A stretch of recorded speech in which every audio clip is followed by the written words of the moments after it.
Have you ever felt swallowed by the noise of the world, unable to hear your own voice?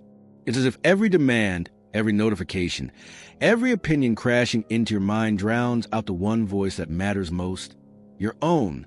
You wake up already tired, step into a day full of obligations, and by the time the sun sets, you realize you've lived another 24 hours without a single quiet moment that belonged only to you. That exhaustion you carry, the one you can't name, isn't just physical. It's the soul's cry for silence. Because in a life saturated with noise, silence is not absence. Silence is presence. And when it's missing, something inside us begins to fracture. It's like standing in front of a broken mirror. You catch pieces of yourself, an identity at work, another at home, another when you're with friends, but never the whole reflection. The fragments don't add up to a clear image, only confusion. And in that confusion, you lose sight of the question that haunts you in quiet hours. Who am I really? Jung believed this wasn't just a random discomfort. He saw it as a signal, a symptom of a deeper disconnection between your inner world and the mask you're forced to wear for the outer one. The noise is not only external, it's internal. It's the clash between what you show and what you hide. Think of the last time you tried to speak your truth, but swallowed it instead because the moment felt unsafe. Maybe at work, when your boss demanded more than was fair, you nodded instead of saying no. Or in a relationship, when you longed to be understood, but stayed silent because you feared rejection. That silence wasn't healing. It was a silence of suppression. Jung differentiated between this kind of silence, which breaks us, and another kind of silence, which heals us. What if you could learn to tell the difference? Here's the paradox. We fear silence because we confuse it with emptiness, with being ignored, abandoned, unseen. But Jung saw silence as the soil where transformation begins. Imagine a seed buried underground. To the outside eye, it looks like nothing is happening. Just dirt, just darkness. Yet inside that quiet soil, life is breaking open. Roots are pushing. Strength is forming, and in time will crack through the surface into light. That's what silence is meant to be for us. Not abandonment, but a secret ground where growth begins. But of course, there's a problem. We've been conditioned to run from silence.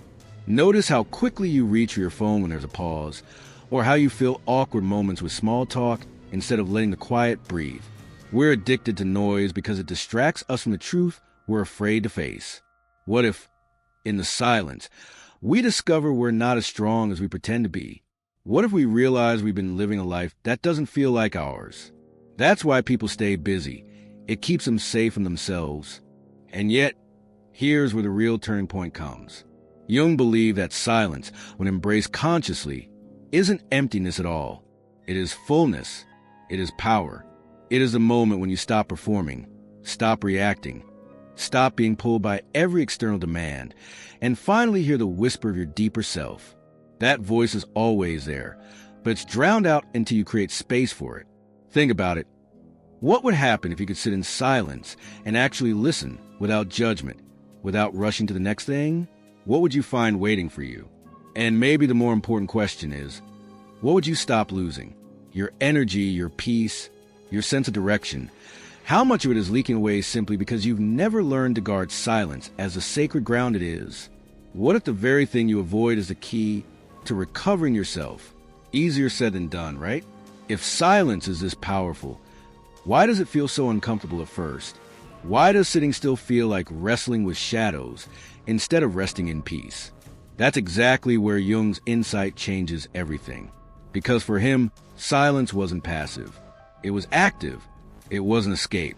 It was engagement with the deepest parts of you. It wasn't about doing nothing. It was about preparing for everything. And here's the part that will challenge you most. The silence Jung spoke of isn't just an option. It's a weapon, not against others, but against the forces that keep you fragmented, reactive, and enslaved to the world's noise. A weapon that doesn't destroy but protects, heals, and rebuilds. The question is, will you dare to pick it up? Because the truth is, Jung called silence an invisible weapon. But what did he really mean by that? Jung believed that silence was not just the absence of sound, but a doorway, a living threshold into something deeper. He saw it as a portal to individuation, the process of becoming whole, of reconciling the fragment of the self into a unified identity.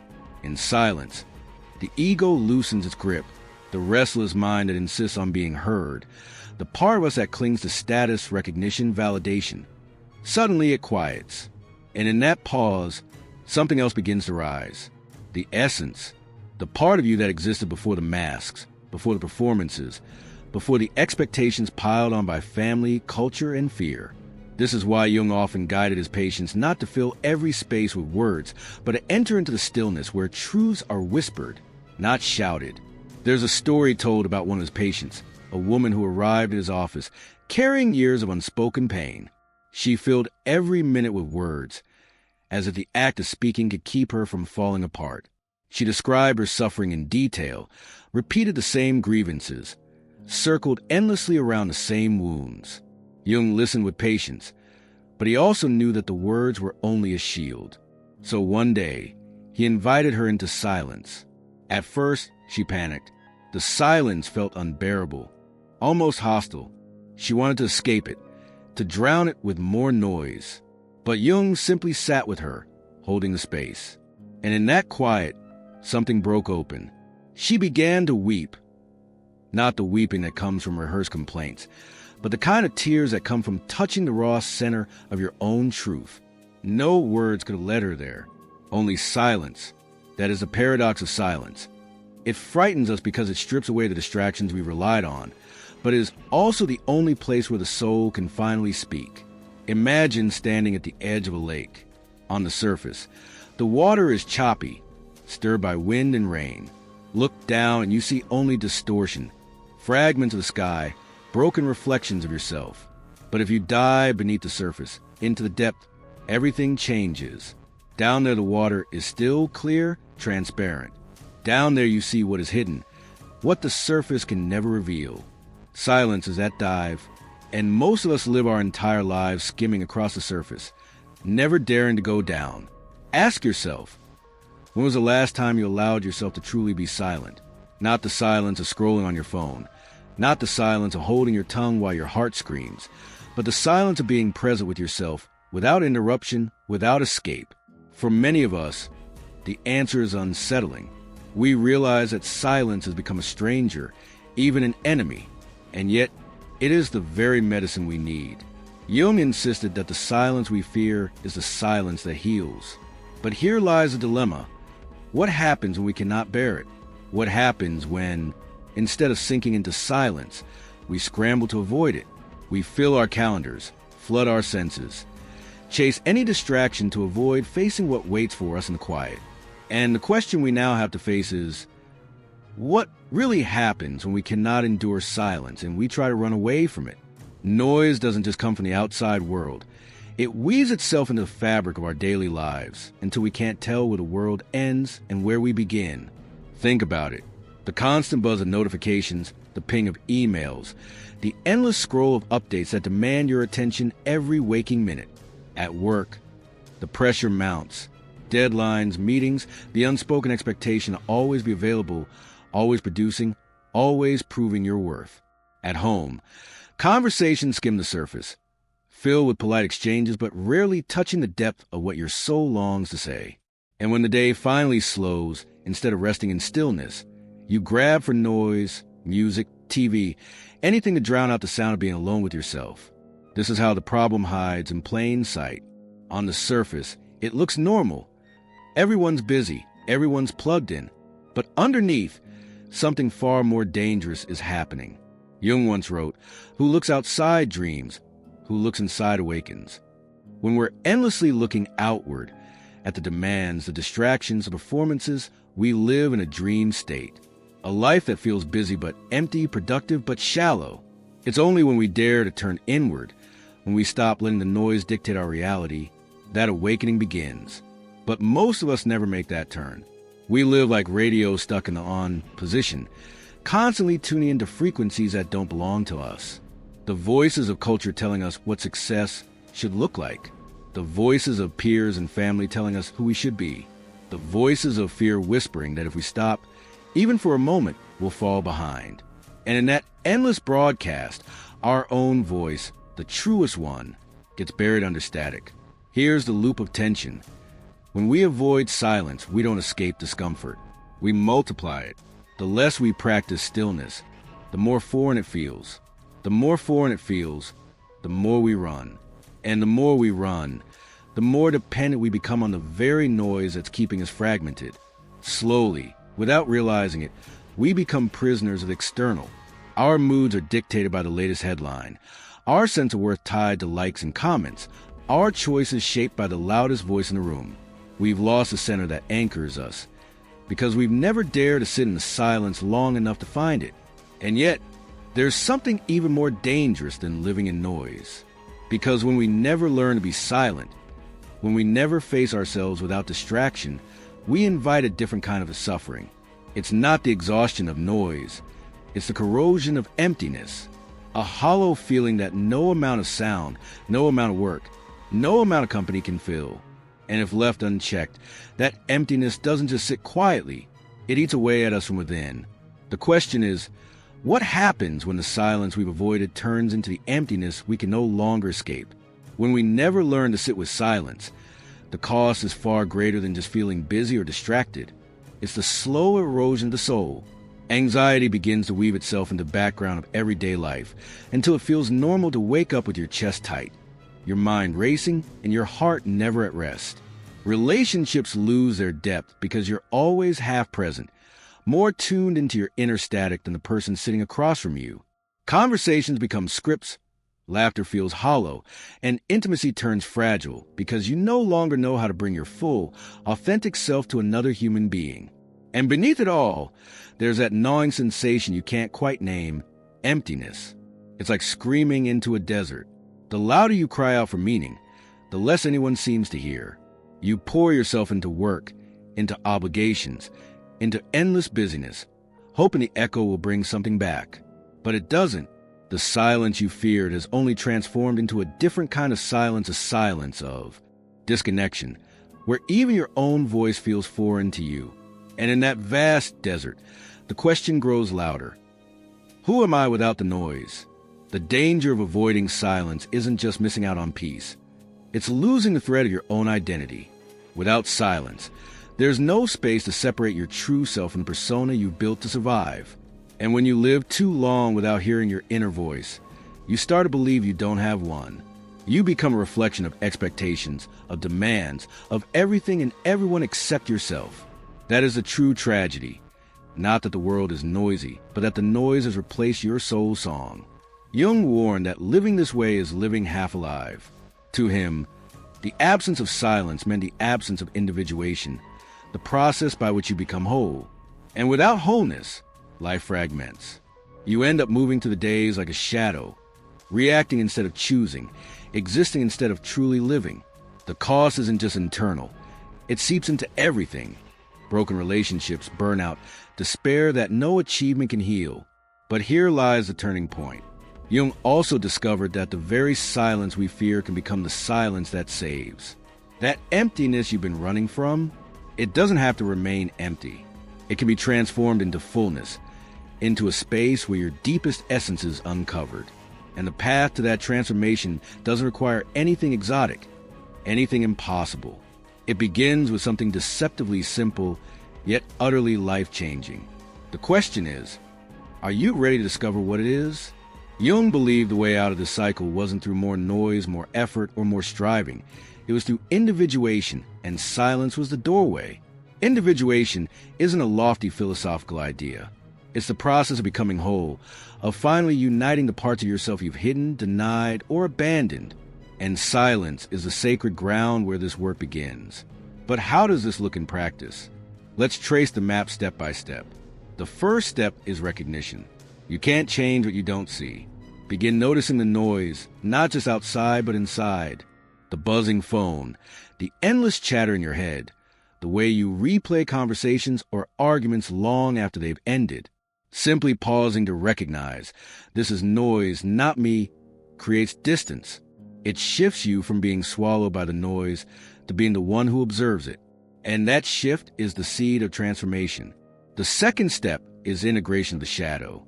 Silence inevitably brings up what we've avoided. The doubts, fears, regrets we'd rather keep buried. Most people run at this stage, filling the void with more distractions.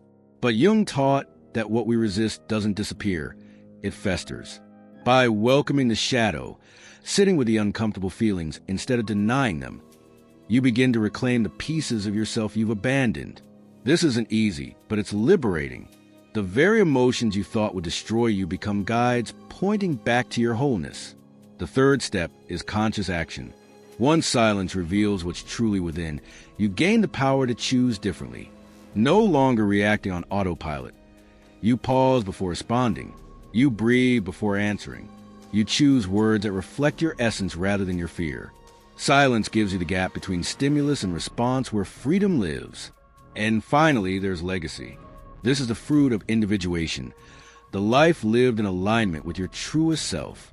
It's not perfection, it's authenticity. It's saying no without guilt because you're saying yes to your soul. It's carrying peace into your work, depth into your relationships, and clarity into your decisions. It's leaving behind not just accomplishments, but presence, the quiet strength that touches everyone you meet. This doesn't have to remain abstract. You can begin right now with micro actions. Before you send that message, pause. Before you answer, take a breath. Set aside 10 minutes today to sit in silence without your phone, without distractions, and just listen. Write down what rises. Say no when your body screams that you're overextended. These tiny acts build into a practice, and that practice becomes transformation. But here's where many stumble. Because even when silence begins to heal, there are subtle traps along the way. And if you don't see them coming, they can turn the gift of silence into yet another prison. So before you integrate this power fully, you need to know the invisible snares that can sabotage your growth. Silence is powerful, but like every powerful tool, it carries hidden risks if misunderstood. Jung warned that transformation is never a straight line. It's full of detours, and silence, when misused, can become another mask. The first trap is ego inflation. Once you taste the depth that silence offers, it's tempting to believe you've discovered a secret that makes you superior to others. You begin to wear silence as a badge, as if your stillness sets you above the noise of the world. But that's just another disguise of the ego. True silence humbles. It doesn't elevate you above others.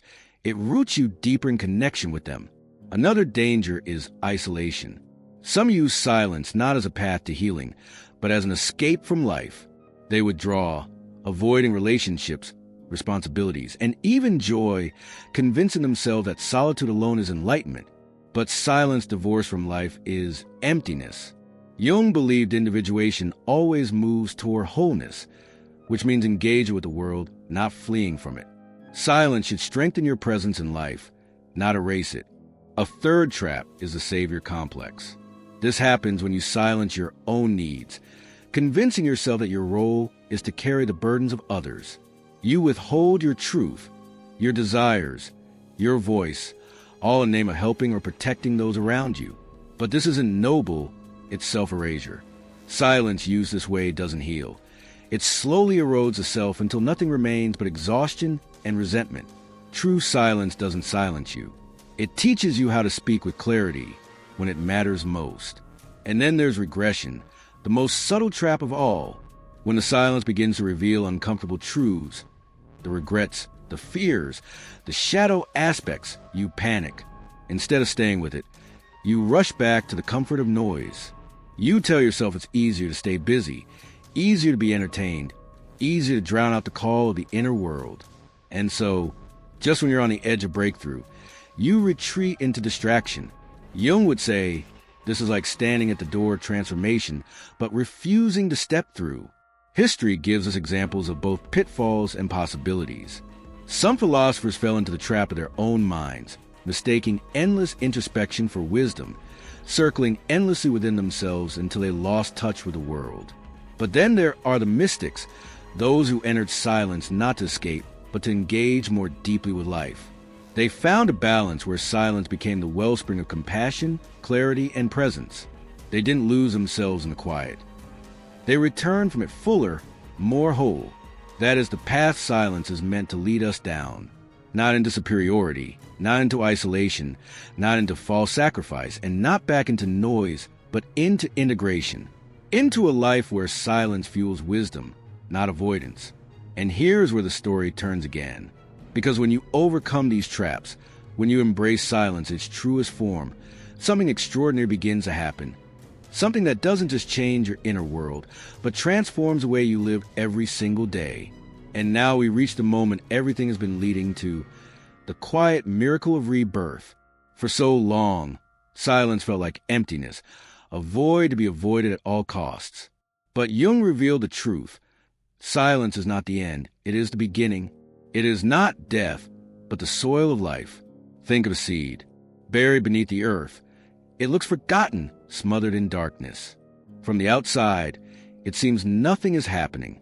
But inside, hidden from the world's eyes, the seed is breaking open.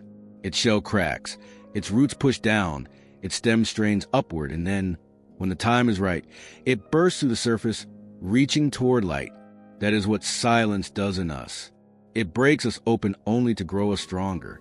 In the silence, masks fall away.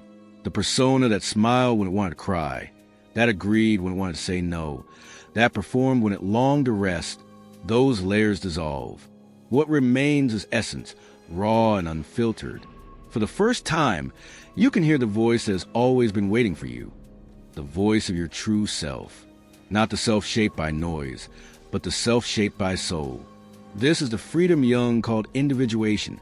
Not perfection, not escape, but wholeness.